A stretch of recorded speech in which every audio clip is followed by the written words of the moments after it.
Happy New Year. Welcome once again to another episode of Wisdomization. If you're religiously sentimental, you might not be able to listen to this particular topic today. Today, we are examining something called the Petrine doctrine, or the Petrine succession, or the Petrine passage. And we are going to explain what that means. And we are going to look at this in terms of, is the church capable of absolute deception of the masses?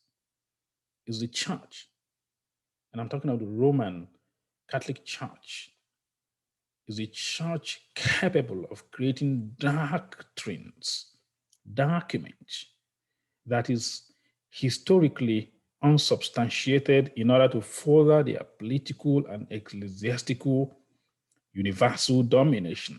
Is that possible? Yes, it is possible because they've done it in the past. So, if you're a Catholic, you must have been aware of the doctrine or the dogma contained in the Gospel of St. Matthew, chapter 16, I think, starting from verse 18. We were told that Jesus said, "You are Peter." Peter means rock in Hebrew or Aramaic language. It should be Cephas, you know. You are Peter, and upon this rock I place my church, and the gates of hell shall not prevail against it. And then he proceeds further and said, I have given you the keys to the kingdom of God. And whatever you bound on earth shall be bound in heaven, and whatever you bound in heaven shall be bound on earth. Think about it. This is a huge claim. This is a huge claim. And we are going to expose to you how the Roman papacy particularly utilized this very teaching to create what may sound to be a universal global domination of the cognition, of the thinking of the masses all over the planet, and how that mind ecclesiastical imperial conquest had continued to subject people to the Euro-Roman dominated ecclesiastical regime, right? So we are going to expose the possibility that this so-called saying of Jesus was a fabrication.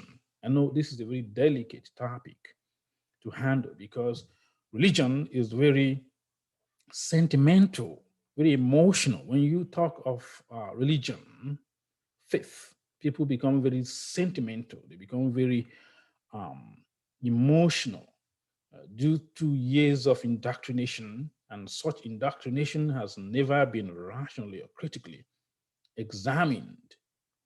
Question everything. Question everything.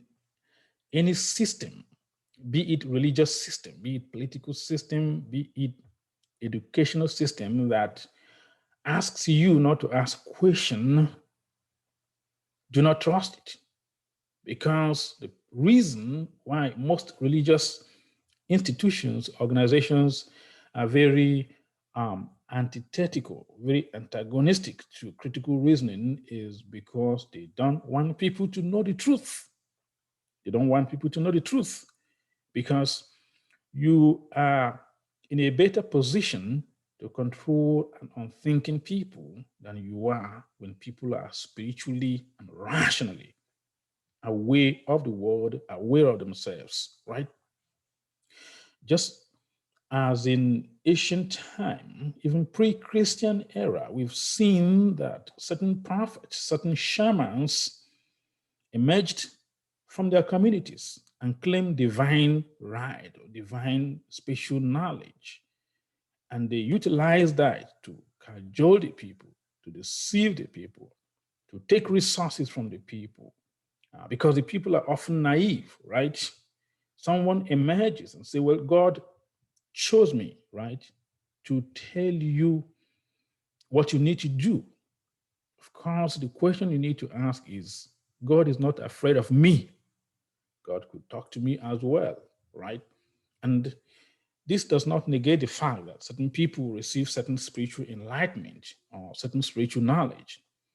But the point we're trying to make here is that certain individuals in the historical context, certain church organizations, certain religious groups have utilized this human naivety, they've exploited rather this human naivety and taken advantage of the fact that people are looking for something to identify with, and they exploit it and they subject people to mental colonization. Mental colonization is often unrecognized when it comes in the guise of religion, because people will do anything you ask them to do once you put the equation of God into it. You tell people that God told me this or God said this, they will go at any length to do whatever you ask them to do, and that becomes the weakness of the masses. And you can use that to exploit the people. In order not to drift much, we are examining today the Petrine doctrine. The Petrine doctrine. It is from this Matthew chapter 16 that the Catholic Church came up with the supremacy of the Pope, that the Pope is supreme, the Pope is infallible because God or Jesus or Yahushua said it. He gave Peter the key. We are going to expose the weakness of this very doctrine because it was a historical fabrication. It was a historical fabrication, probably from the 3rd century AD, right?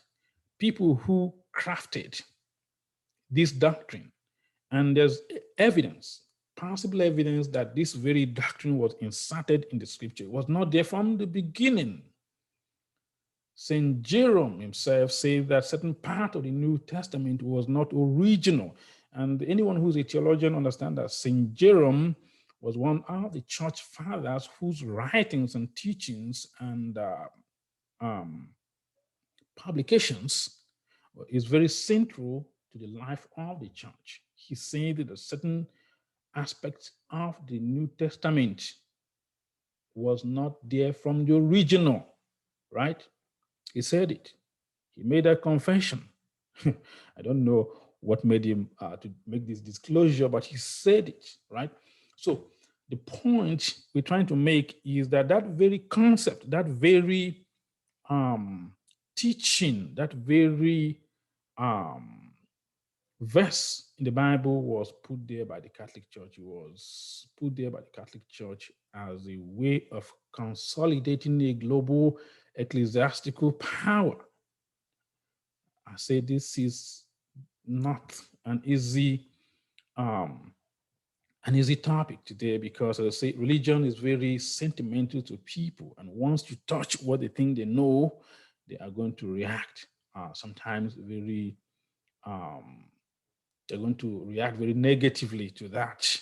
The very idea that what you have believed all your life that Jesus said in the New Testament was put there by other people as a way of appropriating ecclesiastical and political and global universal power to themselves, right? Is the church capable of forgery? That is the fundamental question. And yes, the answer is yes. The church, the Roman church, I'm using the Roman church because the Roman church is the bedrock of global Christian foundation, right?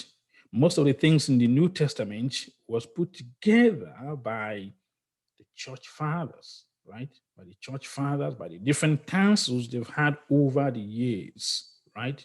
So is the church capable of forgery? They have done it before. They have done it before. For instance, during the Council of Constantinople in 500, I think 533 or 555, I don't remember exactly, but it's in the 5th century AD.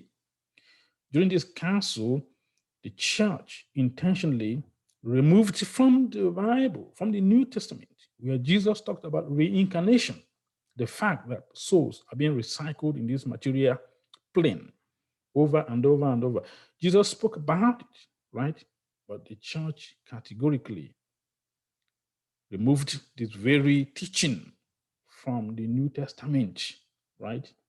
The Council of Constantinople. So, and there have been other editions and additions in the New Testament that was not there from the beginning, right? And that tells you again the reason as to why the church was so antagonistic to the people they considered the Gnostics. They called them the heretics, because these so-called heretics or the Gnostics had certain version, which a lot of researchers today say that those versions were the original of what Jesus has taught. But the church, as a political, earthly, material institution, decided to eliminate those teachings, those aspects of the gospel that Jesus might have taught when he was on earth. So let's go straight and discuss the Petrine doctrine. As I said, the idea of the Petrine doctrine serves one purpose. That purpose is the consolidation of the Roman Catholic ecclesiastical global power. That's purpose that very verse in the Gospel of St. Matthew serves. You are Peter, and upon this rock I place my church, and I've given you the keys. You don't understand this, the psychology of that very people who inserted this very verse in the Bible are so intelligent.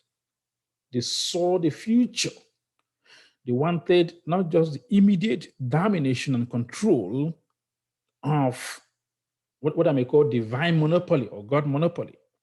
They didn't just want to monopolize your whole idea of God, but they are telling you that unless you listen to us, you are not doing the will of God. And that is the greatest mind fuckery on the planet. And it worked. It worked because many people have come to believe it.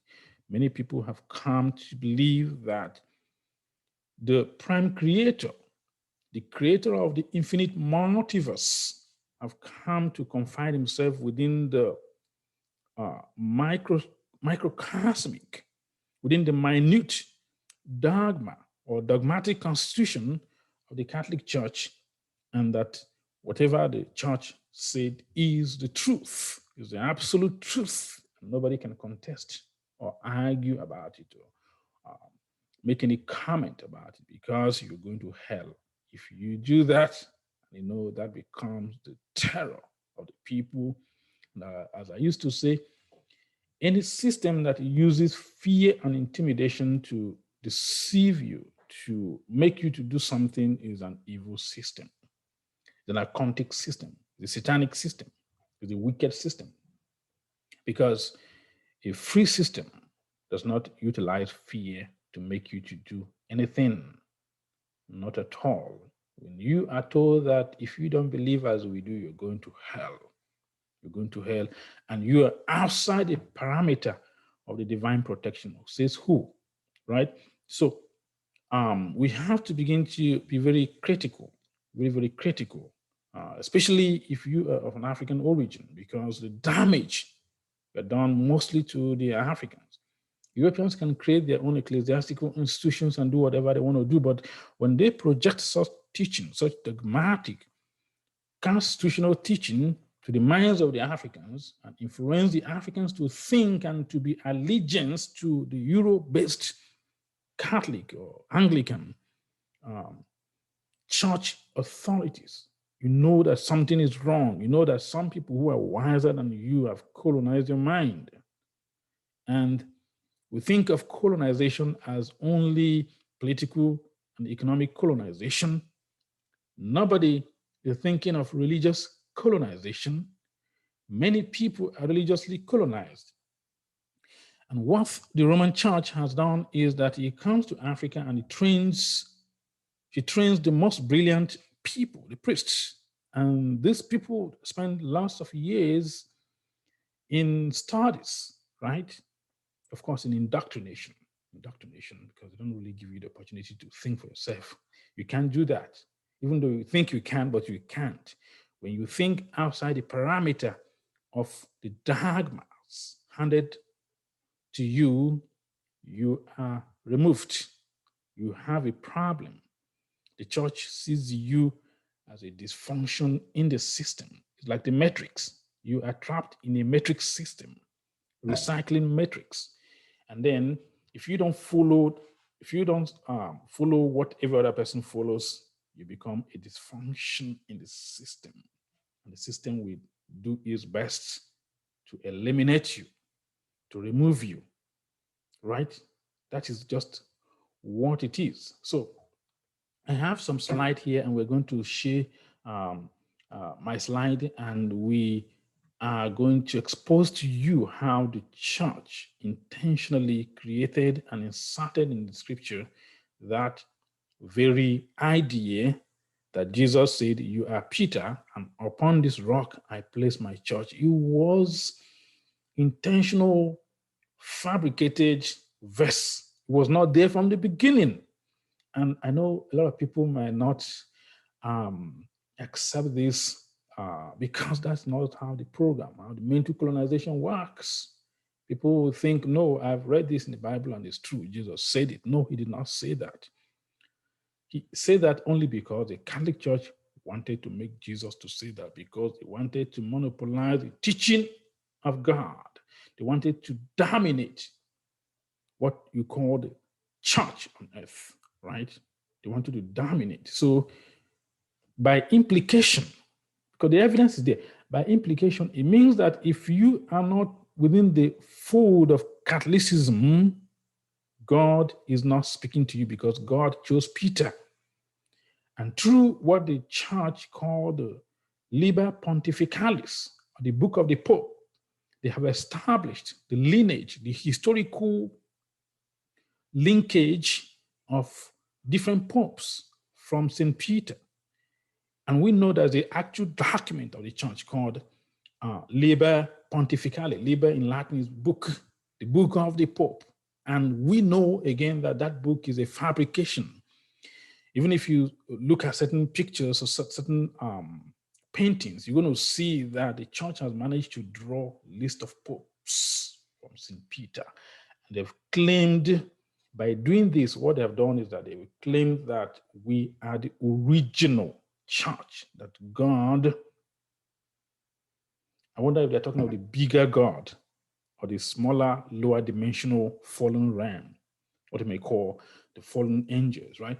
Because if he's the bigger God, the God that transcends time and space, that transcends institutions or institutional categorizations, right?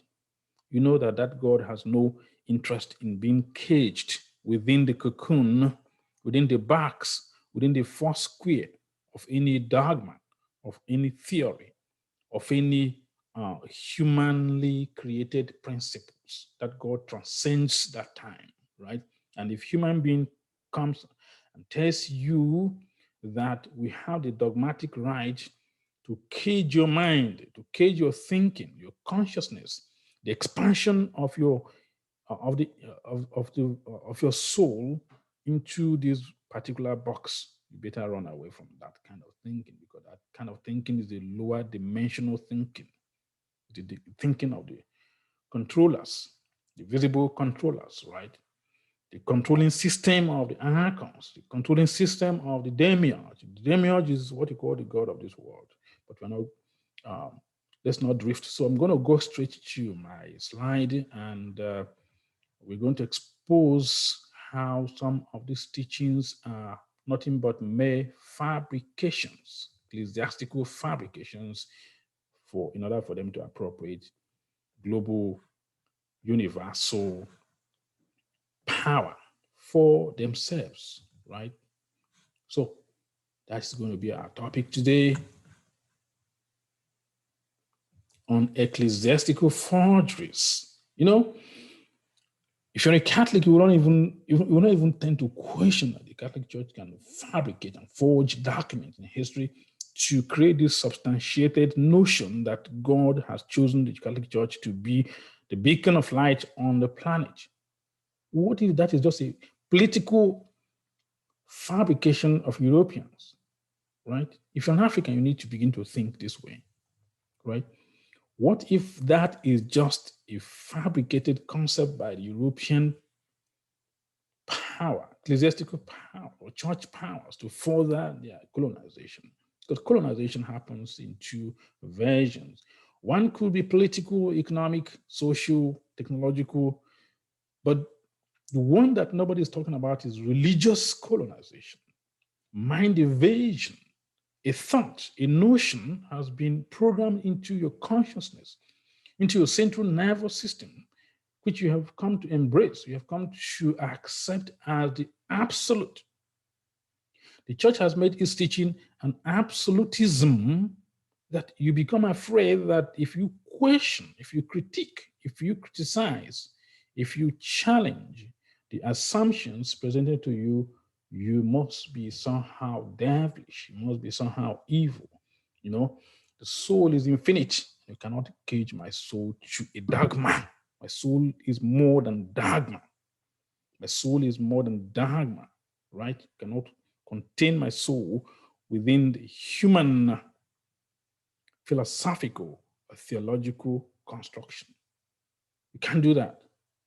I say no to that, right? I rebel to that, rebel against that, you know. So the topic again is on ecclesiastical forgeries, the suspicious Petrine doctrine. Petrine has to do with Peter.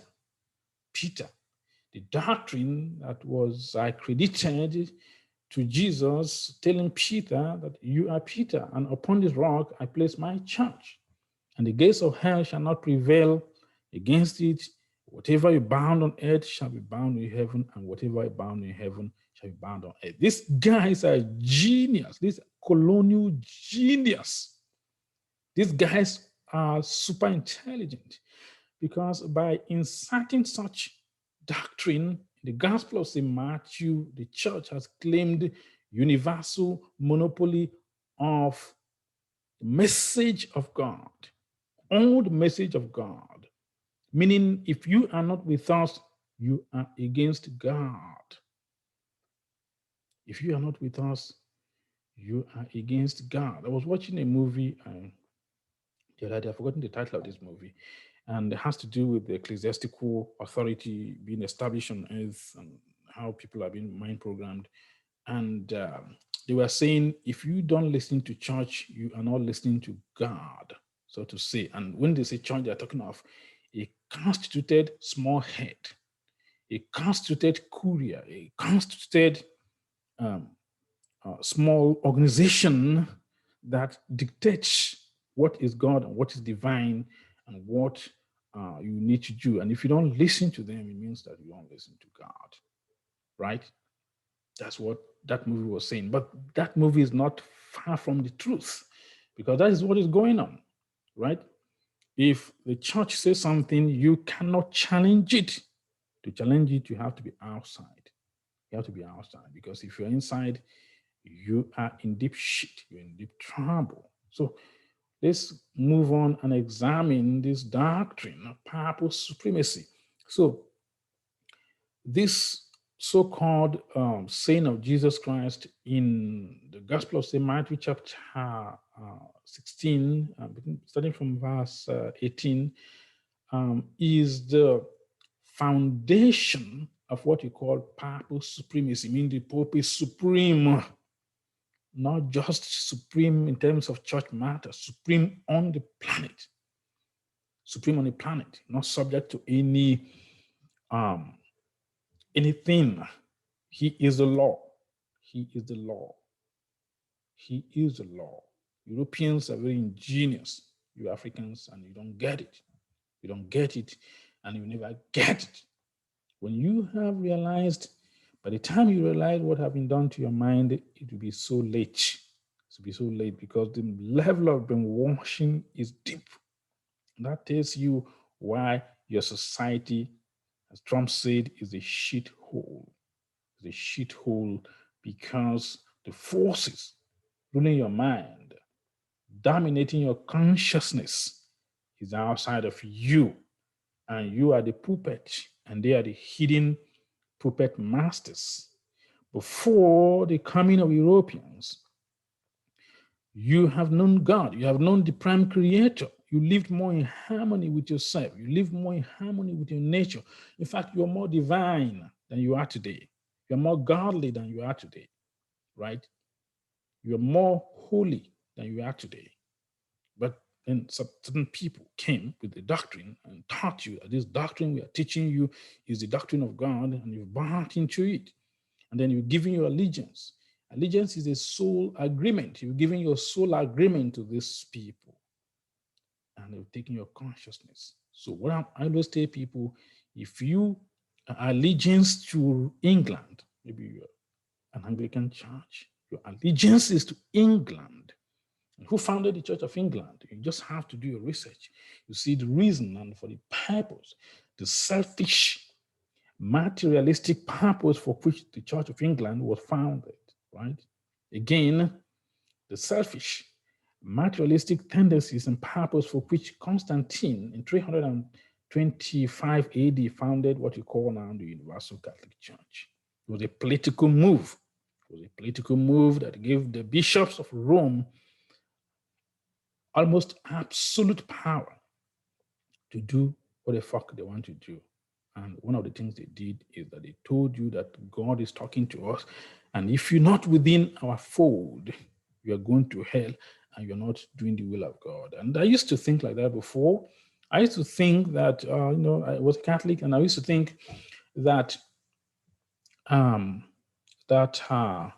Catholic is the original church. Who taught me that? It was a psychological operation. It was a mental operation. It was a mind fuckery. It was a trick. Remember that even during the time of Reformation, there was this battle going on between the Roman Catholic Church and these other churches, right? Why was it so? Because the church wanted to maintain global, universal supremacy.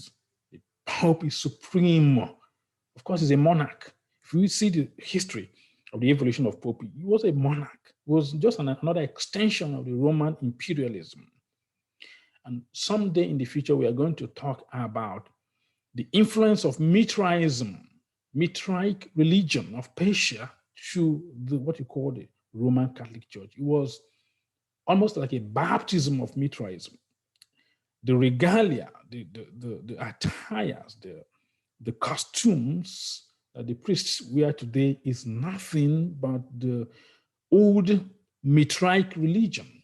The mitre you see on the head of Pope, we will talk about it someday, and I'll show you some pictures and evidence.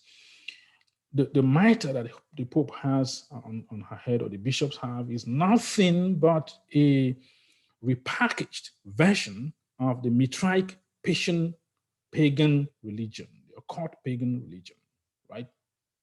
Most of the documents, the doctrines, the teachings, the philosophies being propagated to the people are nothing but a repackaged pagan principles.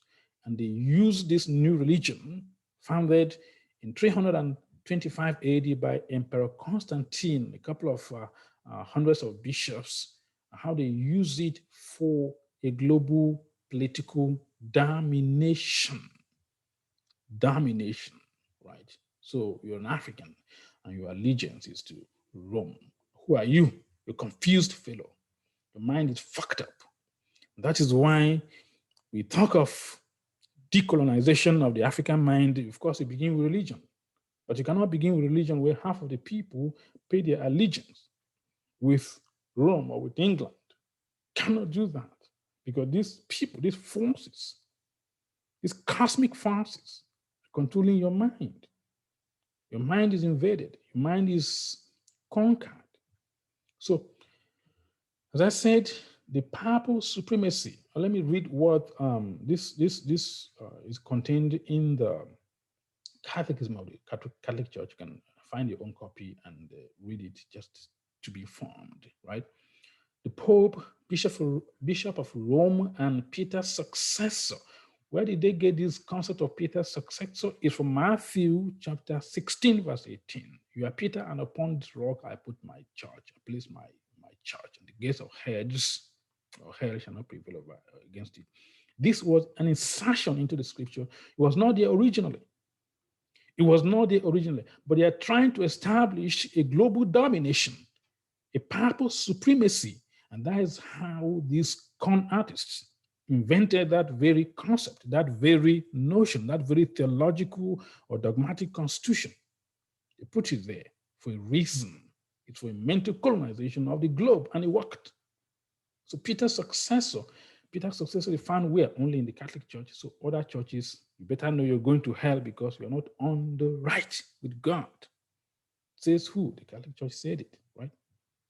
So the Bishop of Rome, the Pope, the Bishop of Rome, and Peter's successor is the perpetual and visible source of foundation of the unity, both of the bishops and of the whole company of the faithful.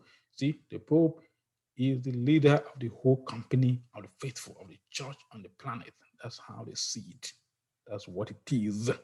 That's why if Pope speaks, governments of the world listens. If your pastor speaks, nobody listens.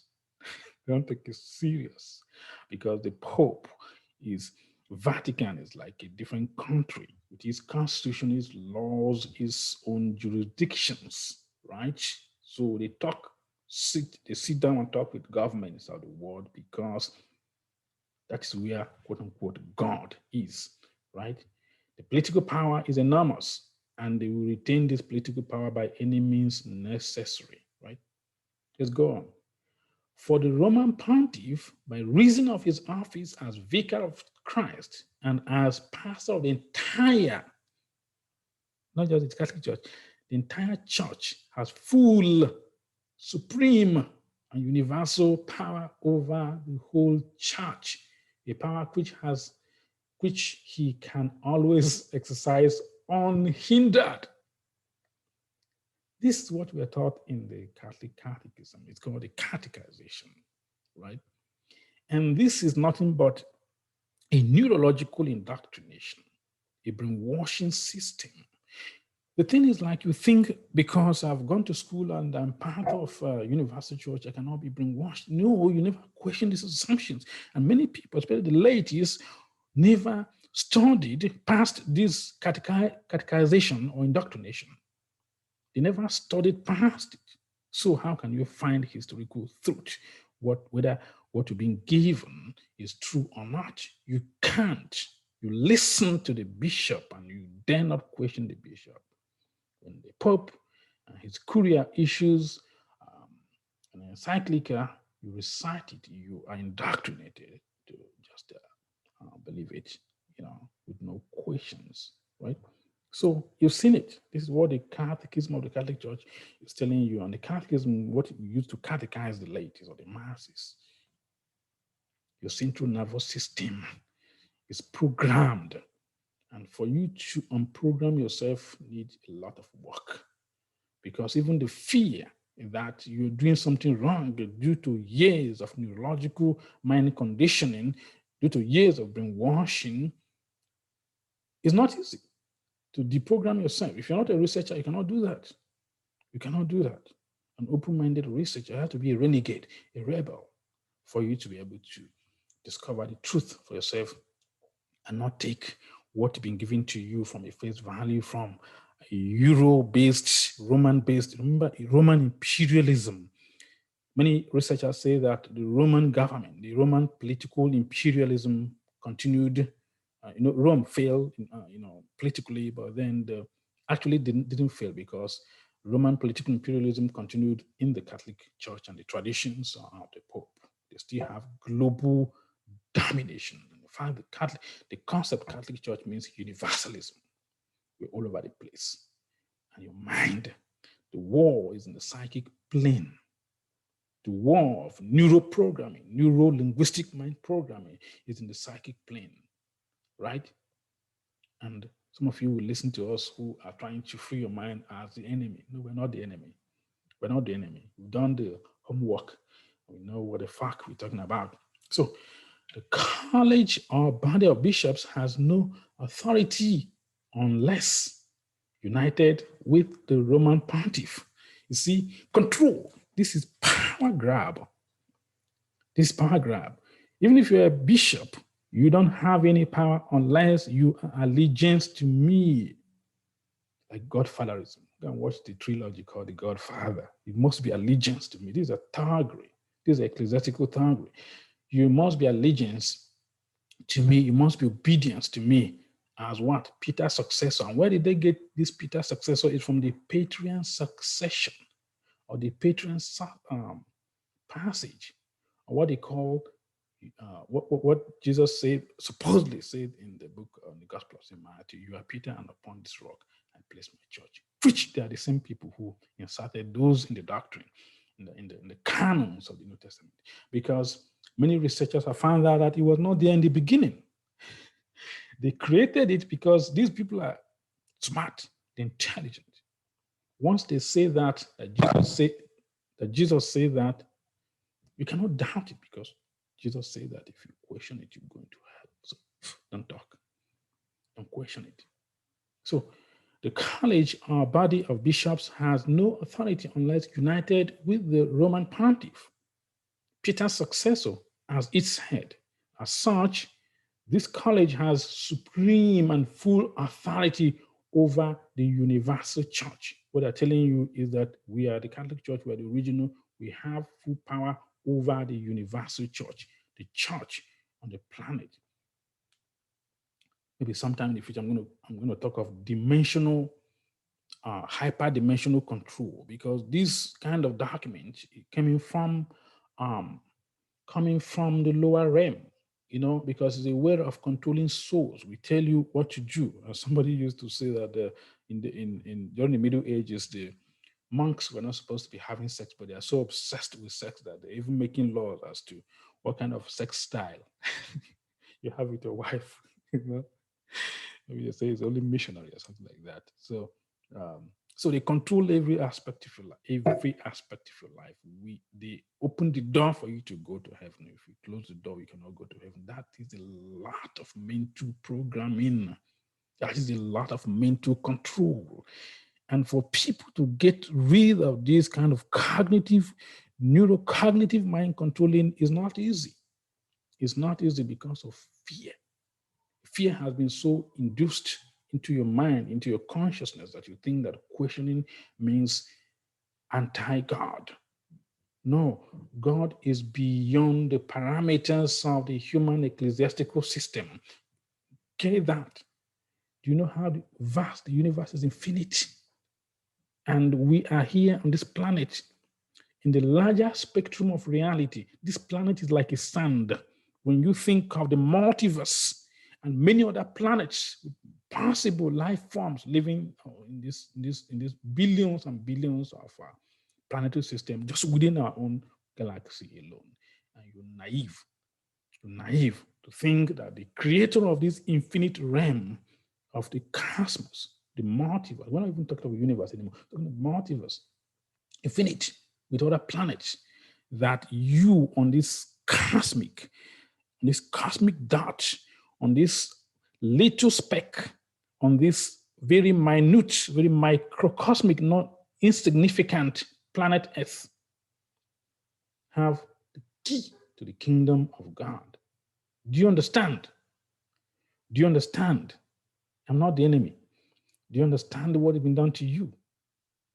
It's a neuro-linguistic religion, neuro-linguistic mind conditioning, which works perfectly, because many people are victims of this Euro-induced, Roman-induced imperial colonization, right?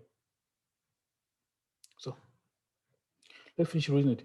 As such, this college, talking of the College of Bishops, the Pope and his collection of bishops, has supreme and full authority over the universal church, but this power cannot be exercised without the agreement of the Roman pontiff.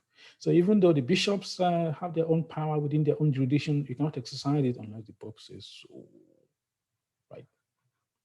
Papal supremacy was invented as a global mind controlling, And then from papal supremacy also come what they call the papal infallibility. Pope is unsinnable. Is there any language like unsinnable? The Pope cannot sin, quote unquote, when he's acting as a vicar of Christ. But let's read.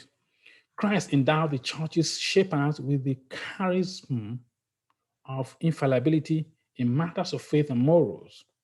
This reading is from the the Catechism of the Catholic Church. So if you don't have it, go and acquire your own copy because you need to have it. You need to read it. The exercise of this charism takes several forms. The Roman Pontiff, when they said the Roman Pontiff, they're talking about the Pope. The Roman Pontiff, head of the College of Bishops, enjoys this infallibility. Why did they invent this doctrine? Remember, this is a doctrine, dogmatic constitution. When say dogma is like a body of teaching that you cannot change, is final, is absolute, absolutism. So the doctrine of infallibility is absolutism, absolute doctrine and within the Roman Church. So why do they have to do this? They did this because they know that when you begin to challenge the authority, the system cannot function. The system will collapse. So it's like somebody was thinking ahead of time. They know that people are bound to challenge these doctrines in the future. So they already, what they call proactive. They were proactive in neurologically conditioning the mind of people not to even question it. You dare not question it. It's like during the time of, I think WikiLeaks exposed some document from the United States government. And then remember some of the officials of the government were saying that if you go online and look at this document, you're in trouble. You're going to put you in jail. They're trying to psych you so you don't look, right? So the exercise of this charism takes several forms. The Roman Pontiff had all the College of Bishops and teacher of all the faithful who confirms his brethren in the faith. He proclaims by a definitive act of doctrine pertaining to faith or morals. The infallibility promised to the church is also present in the body of bishops when together with Peter's successor, that is Pope, they exercise the supreme magisterium. Above all, in an ecclesiastical council, right? When the church, through its supreme magisterium, proposes a doctrine for belief as being divinely revealed and as a teaching of Christ, the definition must be adhered to with the obedience of the faith. This infallibility extends as far as the deposit of divine revelation itself. So God cannot reveal himself. Remember God, because we human beings, based on the lower dimensional demonic thinking, have conditioned God within our doctrine. It's not just Catholic alone, even Pentecostal, whatever you call it. They have confined the infinite, boundless, eternal God within the confines of their narrow minds and thinking. And whenever you see this is the materialistic thinking.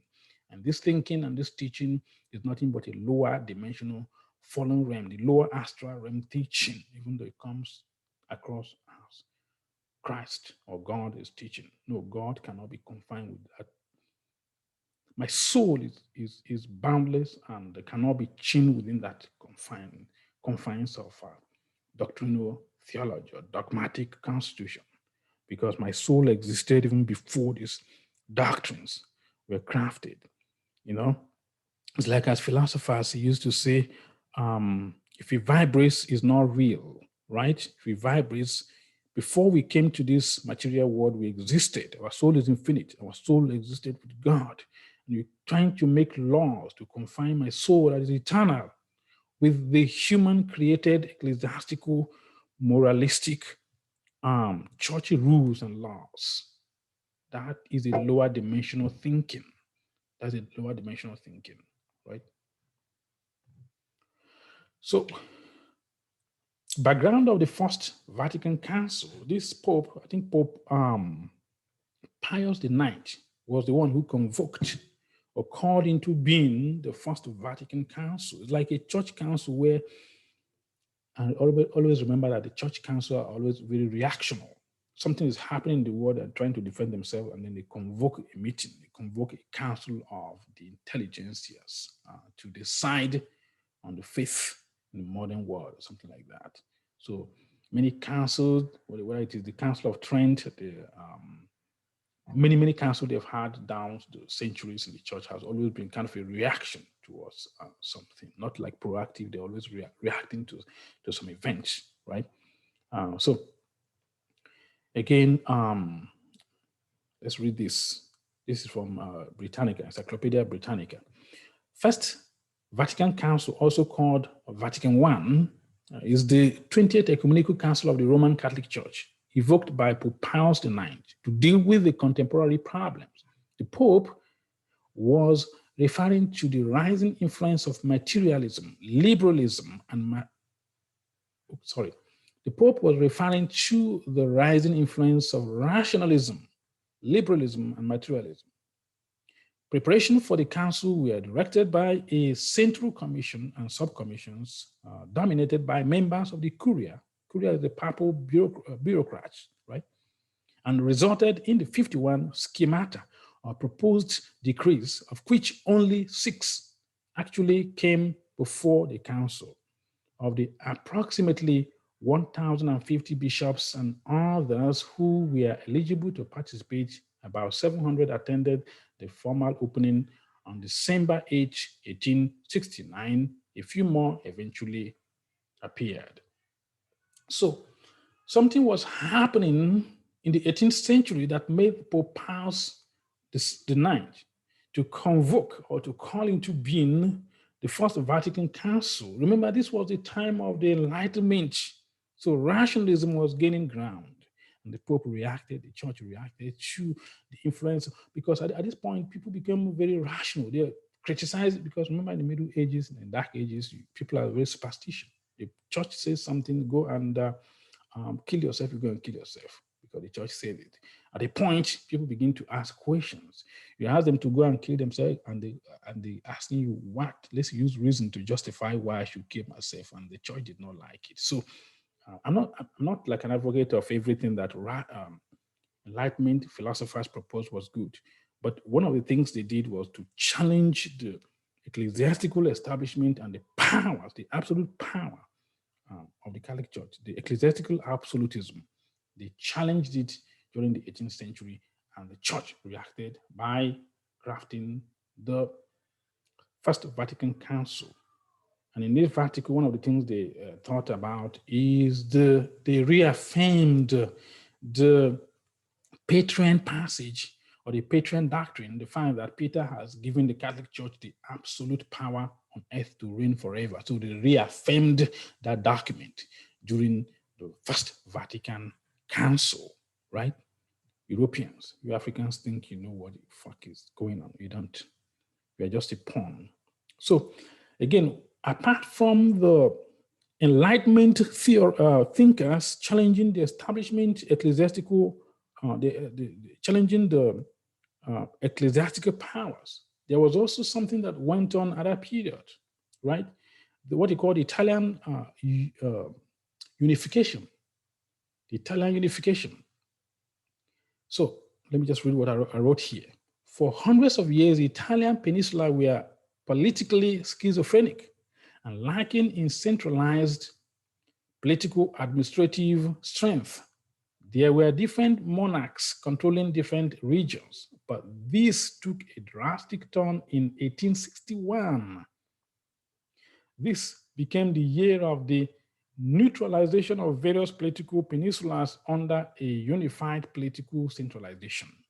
This has been known as the Italian unification. We have to bear in mind that the Pope was considered as a monarch. That's what people don't know. The Pope was used to be considered a monarch, right? The implication was that the Pope lost his ecclesiastical powers under the new centralized dispensation. Ecclesiastical regimes were not happy. They sought ways to restore ecclesiastical power of the Supreme Pontiff. This therefore created a right background for the First Vatican Council, or Vatican I. What I'm saying in essence is that one of the things that inspired Vatican I was the unification of Italy. You know, Rome is in Italy, right? So At this point, there was a point when there were different regions, peninsulas with different monarchs. I think Rome, controlled by the Catholic ecclesiastical regime, was in the central part of Italy. But these radical revolutionaries who wanted what they call political democracy introduced a revolution to neutralize all these different political peninsulas with their different monarchs and bring them under one central political system. The church did not like it because it means that the Pope is losing the power. The Pope is losing the power. So this was the background that led to the Pope proposing the emergence of Vatican I Council. Oh, like, oh, brothers, we have to come together. Let's find a way to perpetuate ourselves in history, because if we don't, this revolution is going to take our power. So the leader of the unification of Italy was General Giuseppe Garibaldi, right? Ecclesiastical regime in Italy considered General Garibaldi as an anti-clericalist. His Italian unification ideology challenged the authority of the church.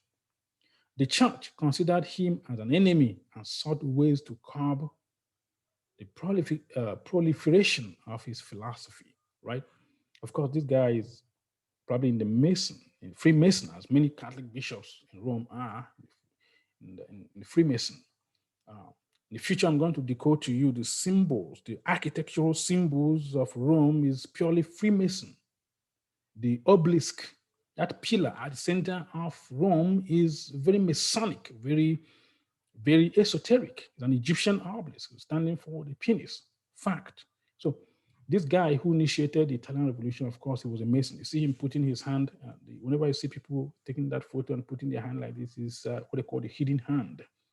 He's the one who started the revolution to unify the whole Italian peninsula under centralized political system for efficient democratic rule. He was a Freemason, and as you must have known that many things that happen in the world, even things you think is random, is actually initiated by the secret societies or the Freemasons. So he was a Freemason, and he was the one who initiated this revolution, right?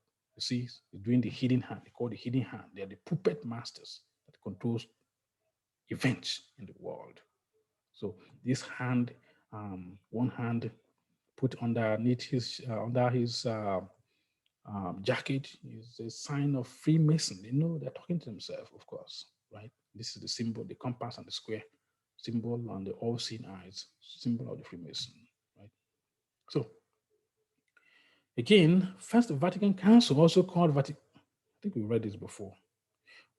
No, First Vatican Council, also called Vatican I, 1869 to 1870, or the 20th Ecumenical Council of the Roman Catholic Church, convoked by Pope Pius IX to deal with contemporary problems. The Pope was referring to, I think I read this before. I don't know why I should put it here again. Let's skip it. So, continuing on the background of the Vatican I Council, the decree states that the true successor of St. Peter has full and supreme power of jurisdiction over the whole church, that he has the right of free communication with the pastors of the whole church and with their flocks, and that his primacy includes the supreme teaching power to which Jesus Christ added the prerogative of papal infallibility. No, Jesus didn't add anything like that. You guys put it there. You guys put it there. You guys are a bunch of mind controllers. Yeah, you put it there. Jesus didn't say anything like that, right?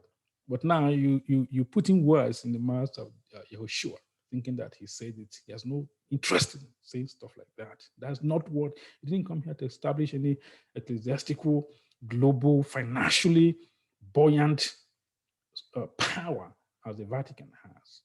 He did not. Whereby the Pope is preserved free from error. He cannot err. Oh my goodness, Africans, you have to get this. This is a global mind controlling system. The Pope is free of error. It's like me having a group of people around me, a group of friends now, manage to trick them that I have absolute power and they have to listen to me, that if you challenge me, you're challenging God. You see, I gain power and I rule over you. I dominate your consciousness. I dominate your ancestral religious thinking, your spiritual heritage. I dominate it. You listen to me, and if you don't listen to me, you do not listen to God. Disobedient to God, to the church is disobedient to God. That's why they emphasize always obedience. Got to obey. Sometimes you disobey. I know.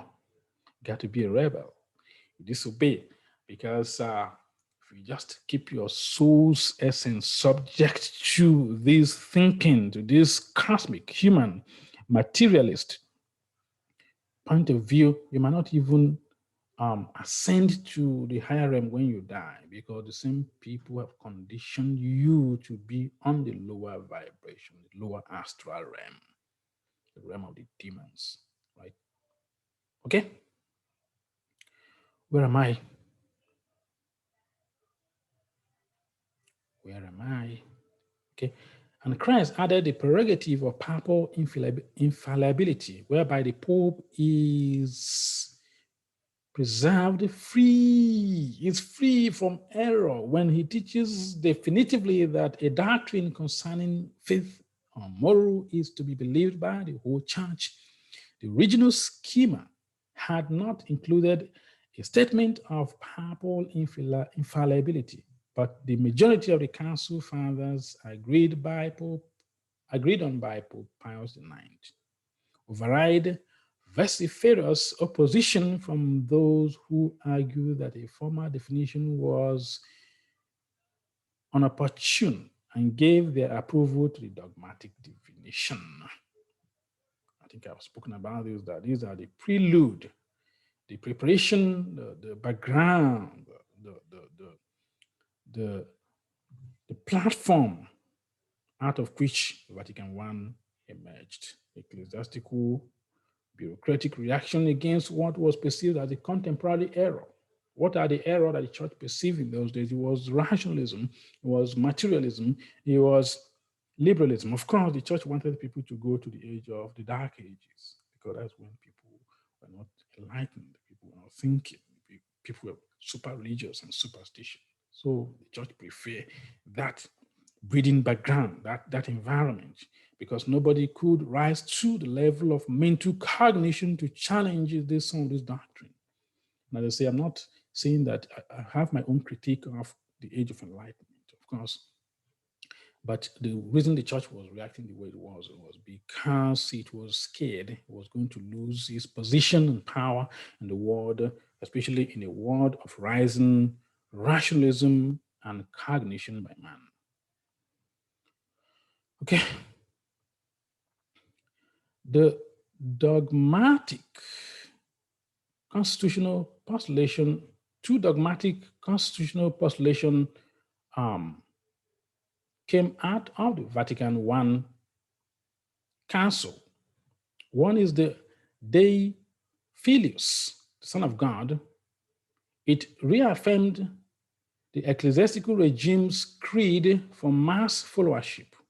The Constitution also re-established the doctrine of the Holy Catholic and Apostolic Church, Roman Church.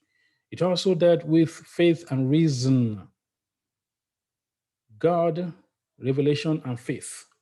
The second dogmatic constitution that came out of Vatican I is called Pastor Eternus, which is eternal shepherd. This is a dogmatic constitution that established the authority of Pope or Papa supremacy or Papa infallibility. I don't want to make this so long, so I'm going to cut it right here and then I'll start another one, because I don't want to make it like 2 hours presentation. So I'm going to cut it here, but I'm going to add another one soon.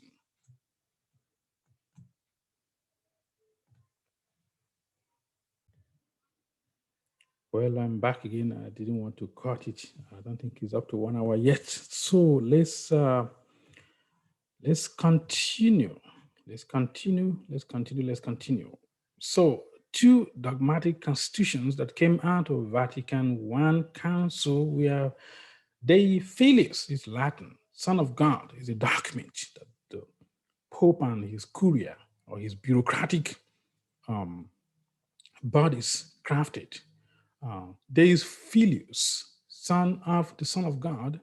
Again, Pastor Eternus, the eternal shepherd. These are two permanent documents that came out of Vatican I Council. So let's examine I have always wondered why should you I've always have my own thinking, my own mind, and I've always been a thinker, never follow the crowd.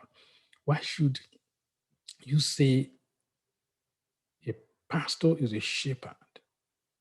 I know people never thought about this before, but a shepherd actually is not a good person. A shepherd, a shepherd is raising sheep for what? For slaughter. There's no good shepherd, right?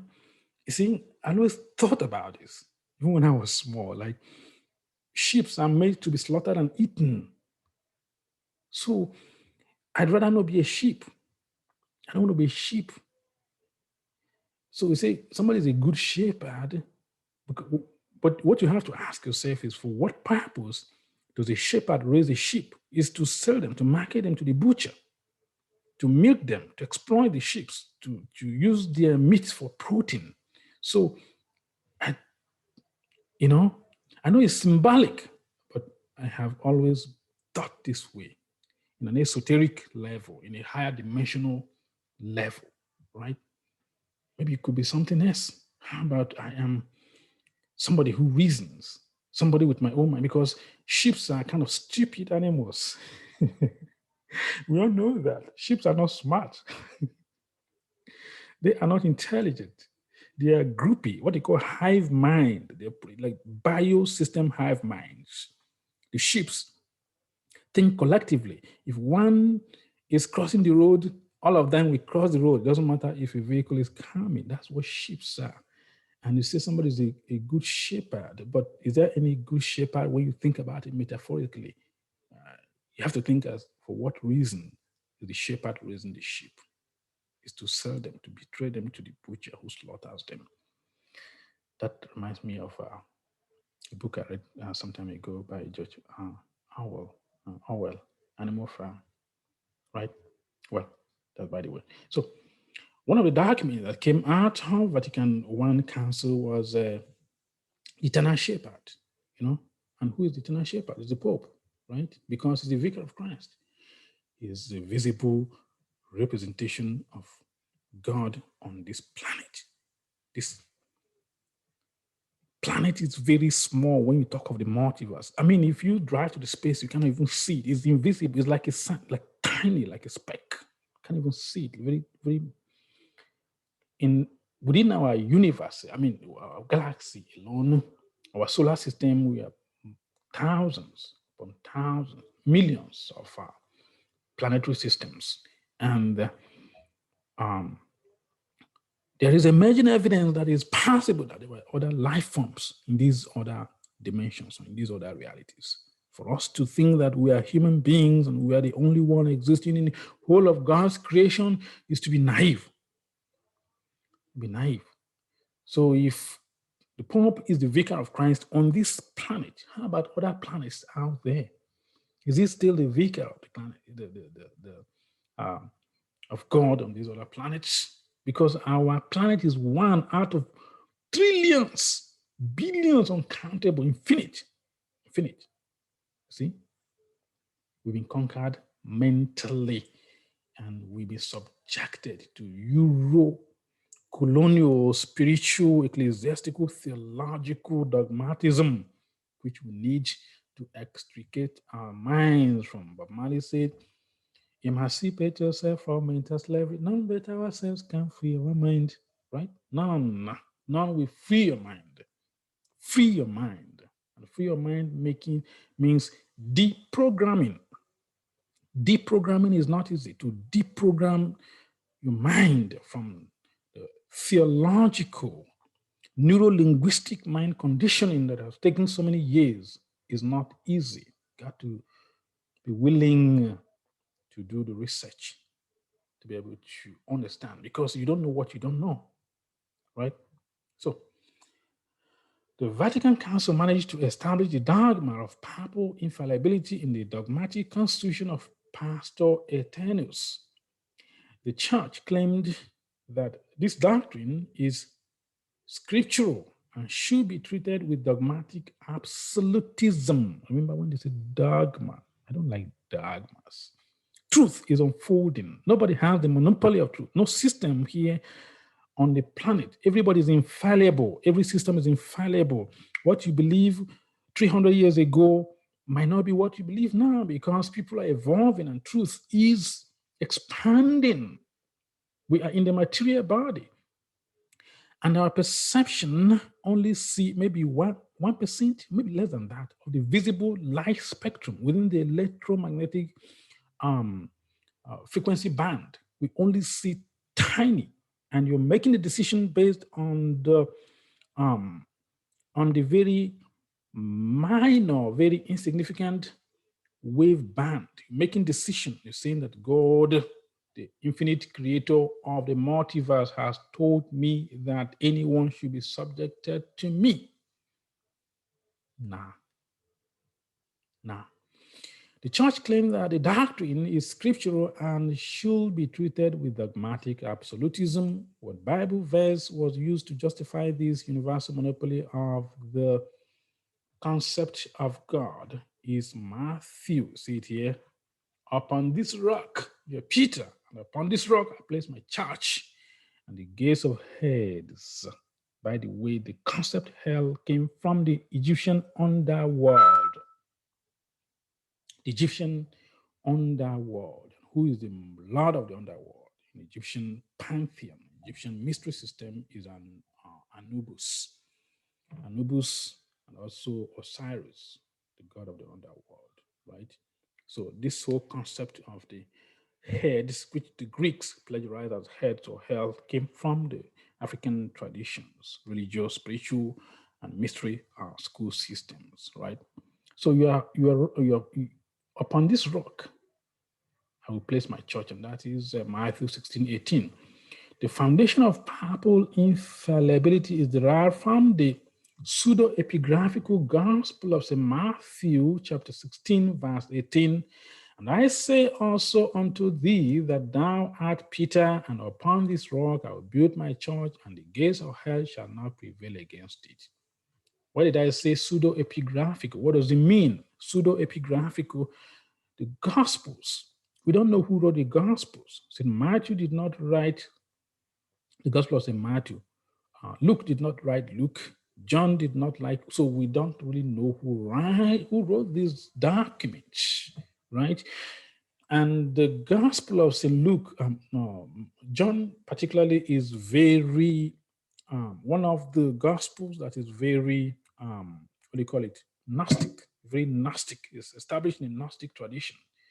And even when you read, in the beginning was the Word was with God, and the Word was God. That is Neoplatonism. That is that tradition of Neoplatonic Gnostic teachings, right? I don't know why they didn't remove that one, including the book of Revelation or the apocalyptic writings of St. John was also very Gnostic in nature, even though the church condemned and removed many other Gospels as non-canonical, but this particular highly Gnostic influenced was not removed.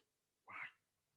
Well, the myth of St. Peter was the slender or the slender thread from which hung the whole weighty structure of the Roman papacy.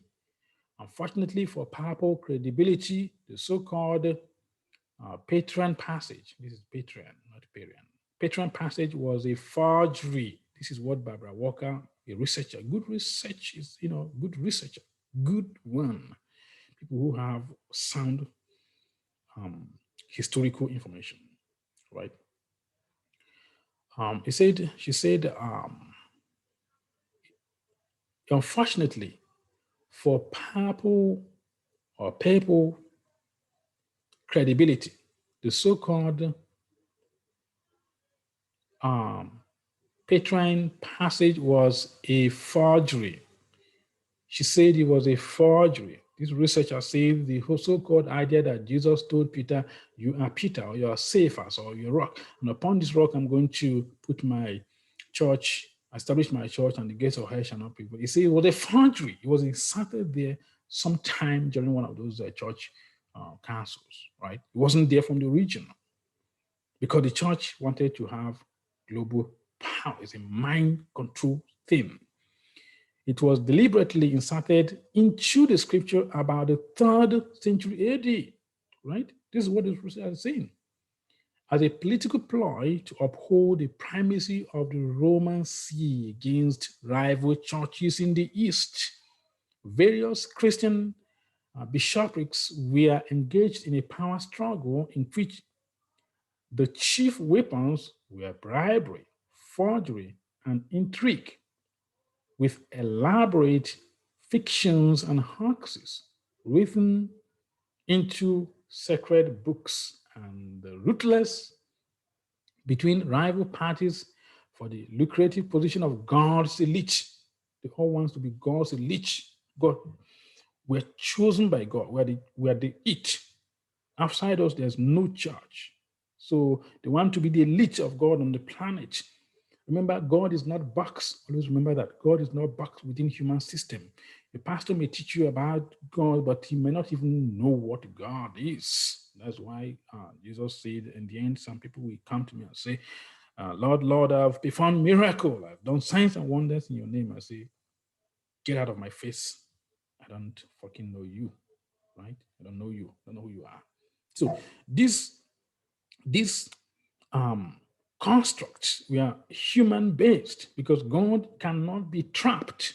If you cage God in a doctrine, he's no longer God, is the figment of imagination or the deception of the lower realm or the lower astral realm or astral plane, right? We can talk about the lower realm later on in the future. What does that, what do those things mean? So most early competition churches put forth spurious claims to foundation by apostles, right? This is what Barbara Walker, read her book. If you like to read, find her book and read, and she is deep in research. She's deep in research, right?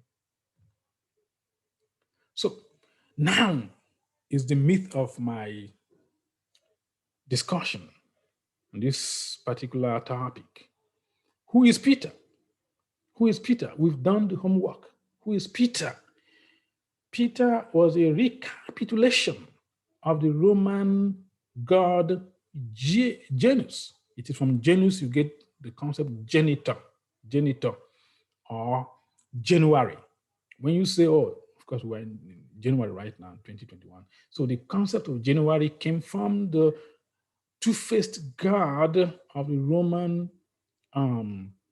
pantheon, the god Janus. So, and I've studied, done my due diligence of research, and found out the similarity between St. Peter as conceived by the Catholic Church and the god, Roman god Janus is undeniable. So my conclusion is that whoever the ecclesiastical, my my stuff is going ghostly on me. I don't like when it blinks like that on my ear. So whoever must have crafted this very notion of St. Peter must have plagiarized hidden, like pagan, the pagan Roman pantheon system into the Catholic Church. Because if you study the history of the court, you see that most of the doctrines or the dogmas of the Catholic Church and the other churches were actually plagiarized paganism, just like the Easter celebration, um, the Christmas celebration. Of course, Jesus was never born on December 25th, right? He wasn't born there, but there were pre-existing occult practices in the European history. If you live in the Western Hemisphere, you know, like winter solstice, so summer solstice.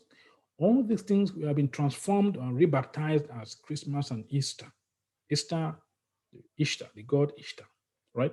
So we're going to talk about it sometime. So, but the point is that the similarity between the Roman god Janus and St. Peter is so undeniable. You see, this is pre-existent when you this is pre-existent to Christianity. This was before Christianity. Sorry, I'm trying to speak English, it's not my language.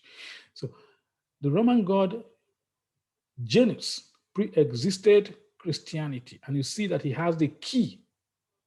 He has the key, just as we see the picture of St. Peter, the picture all over the world by the Catholic Church as having the key, because quote unquote God told him, "You are Peter, and upon this rock I place my church." Right? He has the key, the same key that if you see the picture of St. Peter, he has the key because he has the key to unlock heaven and hell, or whatever.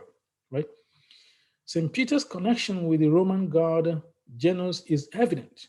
The name Janus has an etymological derivative from the word Janua, which in Latin means the door. That's where they get the idea that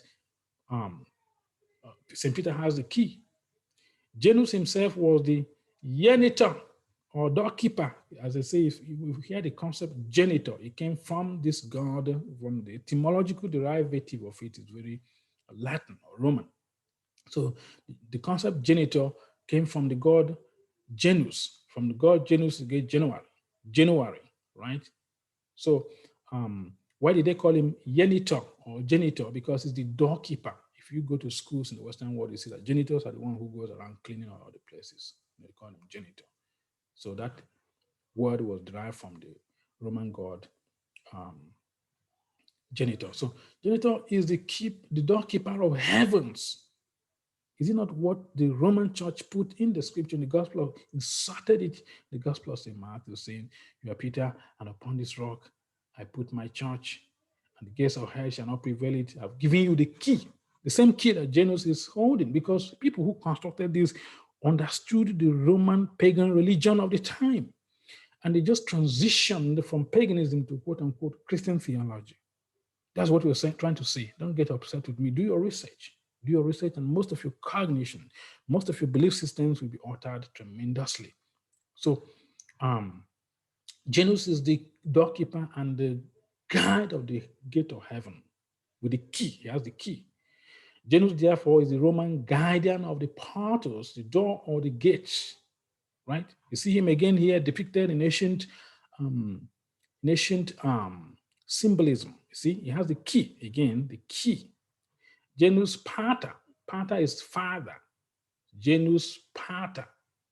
You know, they're calling him the father, right? Is that not what they call Pope Pater? The father, papal father. Genus Pater was called the doorkeeper and the key holder. See him? This was this kind of religion was existing in Rome before Christianity came to be, right? He's also called custodian of the cosmos. In the Roman pantheon, the Roman thinking, Janus is the custodian, the keeper of the doorkeeper of the entire cosmos, right? Janus guarded the entryways to every Roman home and the gates of every Roman city. That is why in ancient Rome, they depicted the god Janus holding the key. And people who crafted and inserted in the scripture that God has given Peter the key took it from this concept.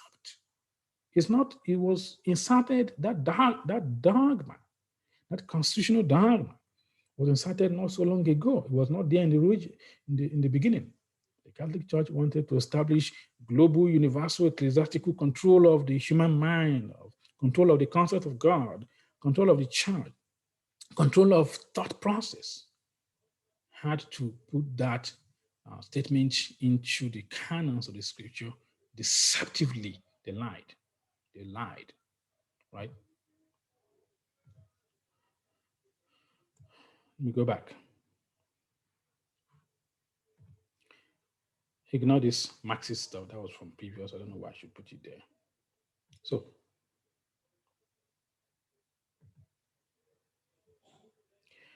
um, The key of heaven, this is not Eve, the key of heaven, you see, the Roman pontifical symbolism is this key. One is gold, and this is very occult, this is very esoteric. One is silver, one is gold. The silver one in the occult dimension is, as they say, as above, so below. This is occult aphorism. It's occult aphorism. Silver means the dense matter, the material plane, and gold means the transcendent, the the soul, the transcendence aspect of reality. So very occult, very esoteric, what you may call as Prisca sapientia, or the ancient wisdom. So whenever you see these keys, you always, one is different colors, silver and gold, and silver is the material realm, right? And they're telling you that we are in charge of the whole material realm as well as heaven. So if we don't open the door for you, you're not going to go to heaven. That is a lot of human arrogance. A lot of human arrogance. And that control system has been conquered a lot of people for many, many, many years. Now, so this is the symbol of the Roman pontiff, the keys of St. Peter, which is the keys of the god Janus, right? Because St. Peter's idea of the key and being the one who opens the cosmos, or um, opens the door to both this world and the other world, has to be was plagiarized from the Roman god Janus. If you don't do your research, you're not going to know. Don't take it, question everything, because that's how your soul will be able to transition even when you die. You're not trapped with low teaching. You're able to free your soul from these low dimensional mind control systems, because these are systems of man that controls humanity and controls souls, right? Again, if you study the occult, you see, once one key, again, Jesus supposedly giving Peter the key. One is pointed, the silver one is pointed downward, the material realm, and again, the one is pointed up. You see him here? Because if you don't study occultism, you are not going to, just going to see it as keys. You're not going to know jack. The reason is something they call in the occult aphorism as above, so below. The material one is the silver one pointing down, means the material cosmic plane, material, the body, and then the soul pointing up, as above, so below. You can type it in Google. You see, that is occult aphorism. You see Jesus sometimes doing this sign here, two fingers up, two fingers down, again, occult aphorism, as above, so below. You see, again, this Peter supposedly receiving key from Jesus. The gold one is pointing up, the other one is down, as above, so below, occult aphorism. You see again the key, whenever they draw the picture, the silver one is pointing down, the other one is pointing off, as above, so below. I will give you the keys of the kingdom of heaven. Whatever you bind on earth will be bound in heaven, and whatever you bound in heaven will be bound on earth. I think I misplaced this stuff, but it's okay. Again, you see, this is God Janus, pre-existing before Christianity, having the key of the cosmos, the key of all things. In Rome, remember, Christianity came out of Rome. Modern Christianity came out of Rome. And we see them depicting St. Peter in the same formula of holding the keys, right? The keys of the kingdom of heaven and the kingdom of earth. Janus was the original. So these people who inserted this very dogma in the New Testament borrowed this concept, because these people are in the known, they're in the esoteric. And you have to study the history of the occultism to know how people's mind has been fucked up. People's mind have been so fucked up, right? Just as the Christianity, for example, if you understand the movement or the background that led to the Vespasian family of Rome, the Roman political elites, Roman emperors, the Vespasian family were the one who fabricated Catholicism because they were fighting against Jewish Messianic religion called the Sicarians, right? The Sicarians were very determined to reclaim Judah, or the land of Israel, whatever, from Roman imperialism, and they were dedicated people willing to fight and die to receive back the land from the Romans. And then emperors, the Roman emperors, the Caesars, didn't know how to find them. So we know that in history, the Vespasian, one of the Vespasians, I think one of the Vespasians, one of the emperors, did belong to a secret society called the Sons of God, and he consulted with his elite and came out with a formula how to create a new religious system to neutralize the Jewish messianic Sicaria. And that, from that moment, was the beginning of Christianity. And that's why when you read the New Testament, it's very sympathetic to Roman imperialism. You hear things like, if anyone slaps you on the right cheek, turn the other. This is Rome talking. This is Rome talking. Because at that point, you have to understand the background of the New Testament. At that point, we know that Roman imperialism was going on, and the Jewish radicals we are fighting against them. So they are teaching people to neutralize what you may call rebellion. You have to be passive. That's why they created Jesus to be this passive. Somebody slaps you on the right hand, right cheek, turn the other way, turn the left cheek for him to slap you again, for him to fuck you up again. This is Rome writing. This is the mind program of Roman political elites. And someday we're going to talk about the role played by somebody historians known as Flavius Josephus, right? He was a Jew, but he was finally adopted by this Vespasian family, by the Roman political elite. And as intelligentsia, as a scriptural religious intelligentsia, a scholar, they use him a lot to formulate most of the things you read in the New Testament. It's deep, right? So again, St. Peter, the Roman church depicts him is no other than a recapitulation of the Roman god Janus. The same thing, they have the key. That's how they came and inserted in the scriptures in the Gospel of St. Matthew that Jesus said, "You are Peter, and I give you this key." They're talking of God Janus. Again, esoteric transition. They transitioned esoteric knowledge into the so-called Christian doctrines. Read this book if you like to read. It's called Forgeries in Christianity. So it's the church capable of committing forgery. It's Catholic Church capable of committing forgery. They've done that over and over and over, inserting, removing, adding documents to foster their global, universal domination of the people on the earth by few Indo-European power elites. And Africans are falling to those gibberish, right? So one of the documents that the church forged is called the Liber Pontificalis. It was a forgery. The Liber Pontificalis, or the Book of the Popes. That's why if you watch pictures, you're going to see them, they're drawing the list of popes from St. Peter up to the current pope. There's a forgery in history. Those lineage, those establishments is not accurate. Somebody forged it, right? The Liber Pontificalis, or the Book of the Popes, is supposedly a historical biographies of the popes from St. Peter until the 15th century. Liber Pontificalis is a suspicious historical document, likely fabricated to push the agenda of universal theological, soteriological, and ecclesiastical monopoly. Soteriology has to do with the salvation, the doctrine of salvation. They want to monopolize everything. The controllers on the planet. They want to control you, right? So this is what this researcher, find his book, if you like to read, is Ivan Kuhn, a brilliant researcher. Some people's mind are just way ahead of their time. What did he say about the Liber Pontificalis?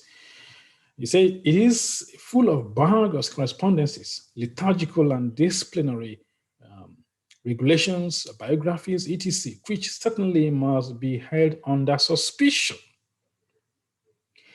And so the list of tampering and forgeries runs on down into the Middle Ages, a revelation of duplicity enough to shake the faith of the earnest souls confiding in holy leadership. It is also known, it's trying to say that the church fabricated the Liber Pontificalis, or the Book of the Popes, and the laities, or the common people, came to believe that actually there was an established dogmatic information coming from St. Peter, establishing that lineage of rulership of the uh, church on earth, that it was a fabrication. The laities didn't know that. People didn't know that, right? Another forged document by the church is called the Donatio Constantini, or the donation of Constantine. Remember, Emperor Constantine was a Roman emperor who was very significant in the evolution of what we call modern Christianity, right? Without this guy, Christianity would have died, because at the time there were competing versions of the doctrines of Christianity. We had people regarded as Gnostics, which the church, after gaining political power from Rome, was able to suppress these other versions of the teachings of Jesus. And up today, people are brainwashed to think that Gnostics are heretics. That's the language they use. They're heretics. Have you studied them thoroughly? You know that they are closer to the truth. There was a reason as to why they were suppressed. Because if they didn't suppress the Gnostics, you're going to see the truth about this planet, the truth about soul, the truth about um, the material world as well as the transcendent world, right?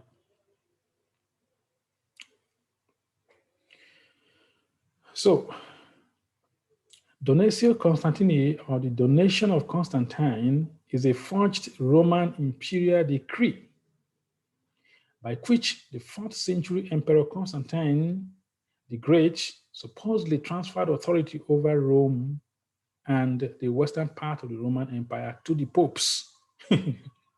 The popes have done a lot of shittery stuff on this planet, right? So because they were fighting for all these geopolitical powers, they forged a document that was attributed to Constantine, saying that he gave the Pope the power to rule. Remember, the same Pope who claimed that he saw in a dream when he was going to what he called the Battle of the Milvan River. He said that God revealed to him a sign in the heavens, and it is out of this sign that he said that has to do with conquest. In this sign you will conquer. And the Europeans have used the same Christian doctrines to conquer the minds of the planet, and that's what it is. It's imperialism. This concept of conquest coming from the conversion, the so-called conversion of Constantine became the parameter, it became the sword of which European doctrinal philosophies and theology dominated the world in matter of conquest, matter of colonization. But Africans, you guys don't get it, do you? So, who exposed that the Donatio Constantini, or the donation of Constantine, was a fraud? Was a guy named Renaissance. Of course, that's why the church didn't like. The church didn't like the age of Renaissance to some extent, because he was the age of thinking. So this guy was the one who exposed it. His name is Lorenzo Valla. Exposed the ecclesiastical forgery of a document titled "The Donation of Constantine."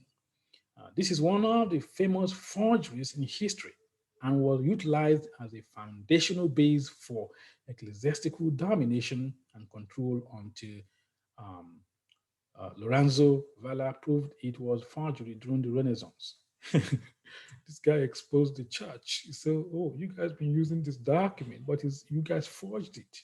So, could you imagine the church, the papacy, could sit down and forge document to perpetuate the fact, the idea, the notion that God has chosen the seat of Rome, or European papacy, to be the leader of church on earth? They forged it.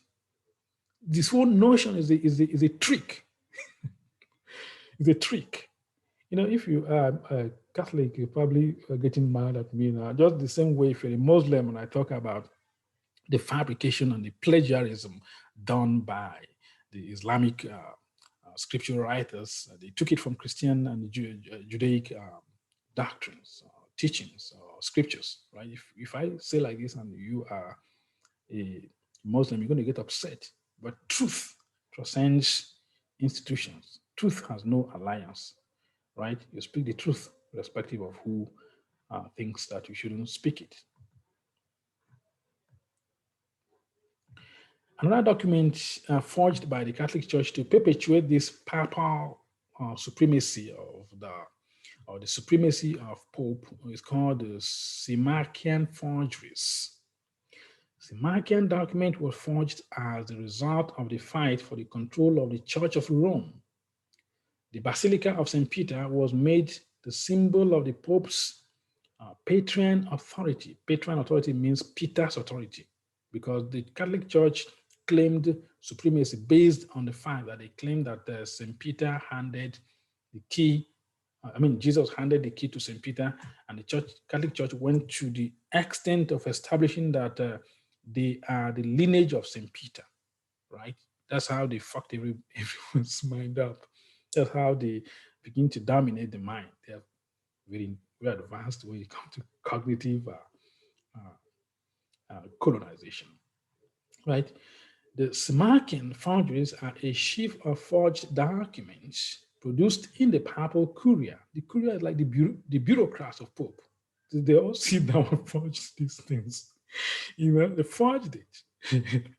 The Holy forgery. So it's not sin.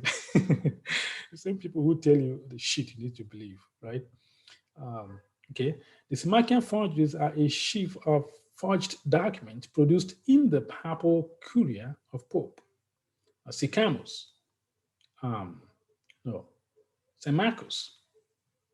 In the beginning of the 6th century, in the same cycle that produced the Liber Pontificalis. We spoke about the Liber Pontificalis and how this document, the list of the popes from history, was also a forgery. We spoke about it already. So it said the Symachian forgeries is just in the same category as the forgery of Liber Pontificalis.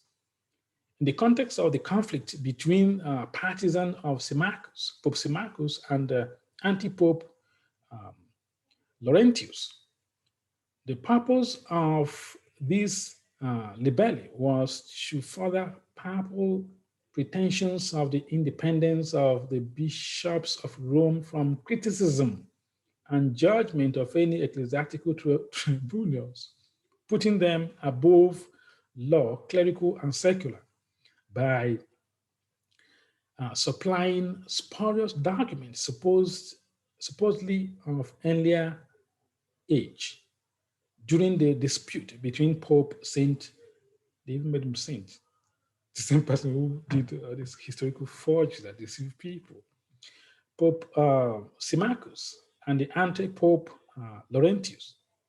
The Catholic Encyclopedia itself exposes, this is Catholic Encyclopedia talking now, the adherents of Symmachus drew up 4 encyclical writings called the Symachian Forgeries.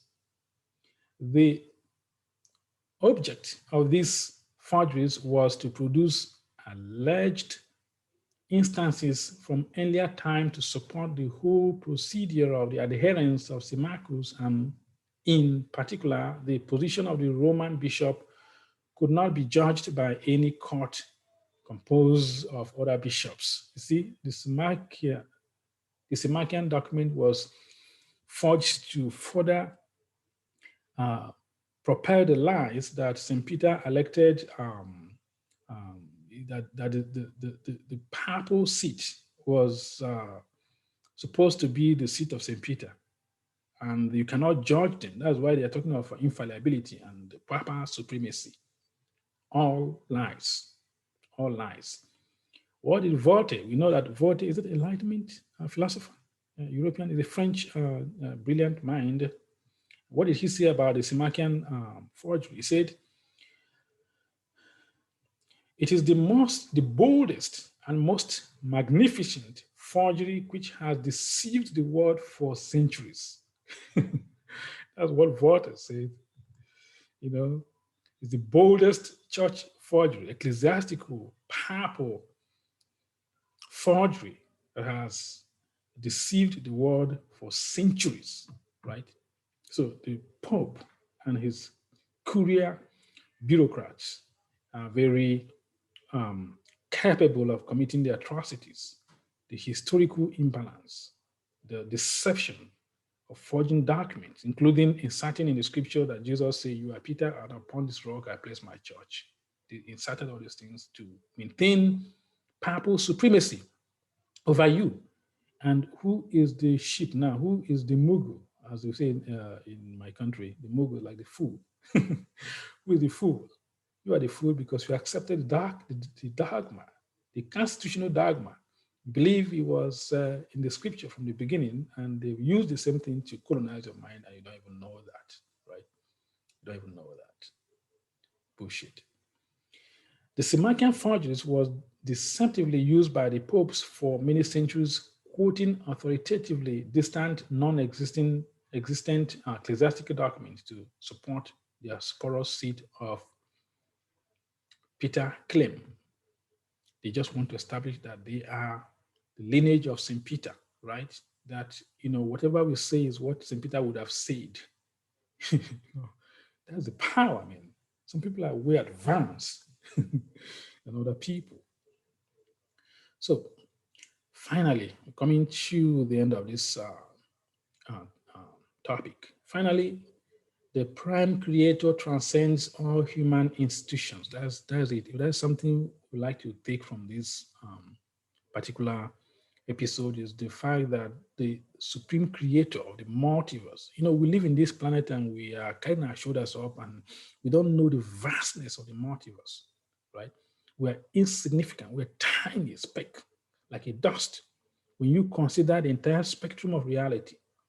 And for a pastor, a pope, a bishop, a church institution, a political organization to say that we have the truth in absolute and you must abide by our truth means that they are caging your soul to lower dimensional reasoning. Our soul transcends these institutions. Remember, we are in the body, but this body is not the it. The body will wither when we die. Our soul will subsist. Our soul will live in eternity, right? And what this means is that for us to pay allegiance, kiss the Pope's ring. I don't even know the significance of that thing. It's just so. It looked very materialistic. It looked very lower vibration. You bend down, kiss the ring. And now, if you're a Catholic now, you're probably thinking I'm going to hell, because no, we have to think. We have to be critical. Bend down and kiss somebody's ring. What is significant? Do you think Jesus would have done anything like that? No. No, he would not do anything like that. He would not allow you to do anything like that. So why do you do it? You know the truth, but you don't want to do the truth because you're scared. You want to belong to an institution. And that is the weakness that might take your soul to hell without a place like that, right? Because you don't like the truth. So the prime creator transcends all human institutions. God cannot be caged within any church system of dog or dogmas. Dogmas serve only one purpose: total mind control of the masses. Right? Come to the end of this slide. So we've seen, I know this seemed to have gone long enough, but we've seen that doctrinal constitution we see that the church is promoting in the Gospel of St. Matthew is possibly there's heavy evidence that it was put there. It was not there from the beginning. The church intentionally put it there to create the Petrine passage or the Petrine theory or the Petrine philosophy or the doctrine or the dogma, saying that you are Peter, and upon this rock I place my church, and the gates of hell shall not prevail against it. And they proceeded further to say, and I give you the keys of the kingdom of heaven. Whatever you bind on earth shall be bound on earth. Whatever you bound in heaven shall be bound in heaven. Oh my goodness. That is the most mind controlling system of thought, cognition on this planet. And that is where they got your mind forever. Because Once you accept that document, you are done. You are trapped in the wheel of time forever, and your soul will continue to vibrate on a very dense, low vibration, right? So, again, I am the Wisdomizer. Watch out for our next episode and please subscribe to my channel so that anytime we put out any content, you will be the first to listen and to be part of the discussion. To unwisdomize is to make wiser and to take you one step towards reasoning, particularly if you are in the African continent. Reasoning, being able to go beyond face value of what you have been indoctrinated. How many people you know out there who go to church have the time to examine historical documents? You know, the Bible was not even written in English language. I know you read it in different languages, but it wasn't in these languages. And we know the corruptions that have gone through down through time in the process of translation. So there are a lot we don't know. And the elite, the ecclesiastical elite, the pastoral elite, whatever the case may be, have utilized and capitalized on the ignorance of the masses to exploit the people they consider the sheeps. I don't want to be anyone's sheep, right? Because the people cannot think. And that is why you see all kinds of perverted behaviors being fostered on our planet. As long as you tell people that God said it, they don't have that cognition, that equipment, that research equipment to go back in time and know that God is not within the categorization of any system, any human system. None. If somebody convinces you to believe that God resides in his system, it doesn't matter how powerful that individual or agency is, you have been deceived.